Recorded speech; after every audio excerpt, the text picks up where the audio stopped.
Sampal sa mga bashers. Kim at Paulo, lantara na. Sobrang sweet at clingy sa isa't isa.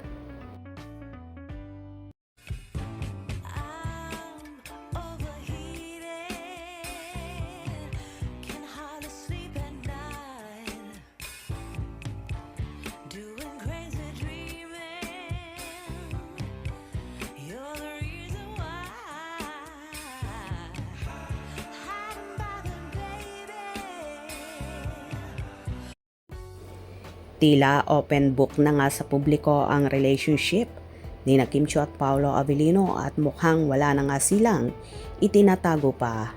Hindi pa man tahasang umaamin ang Kim Pao sa kanilang relasyon sa madlang people, pero obvious naman na magkasintahan na sila base na rin sa kilos at galawan nila, lalo na kapag magkasama ang dalawa. Umattend nga ng birthday celebration ang Kim Pao at Thanksgiving Mass para sa kaarawan ng namayapang si Sir Deo Indrenal, kung saan maraming kapwa-artista ang dumating din. Nagkaroon nga ng misa para kay Sir Deo, then kinantahan nila ang naturang head ng Dreamscape Entertainment. Present din sa okasyon ng ilang staff at crew at head ng Dreamscape na sila na ang nagpapatuloy sa mga ginagawa ni Sir Deo. Kahit nga mga directors na sina Direk Onat Diaz, FN Reyes at Jojo Sagin ay nandun din. Samantala, tila agaw attention sa lahat ang tambalang Kim Pao na so clingy at so sweet sa isa't isa. Kahit sa simpleng galaw lang nila ay kikiligin ka talaga. At nakakouples pa sila na pareho silang nakablock nang nagpunta sa nasabing celebration. Kitang-kita naman kay Kimi na so happy siya habang kinakantahan si Sir Deo at malaki ang pasasalamat ng dalaga sa namayapang head dahil sa kanya nagmula ang tambalang Kim Pao.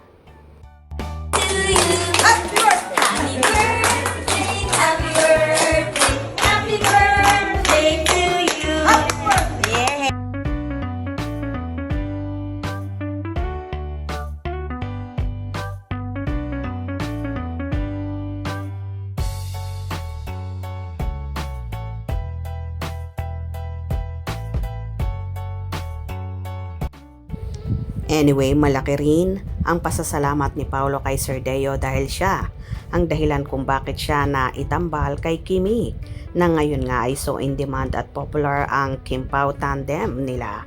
Kaya hindi talaga sila pwedeng mawala sa naturang celebration na yon dahil malaking parte si Sir Deo sa kung anong meron silang tinatamasa na tagumpay ngayon.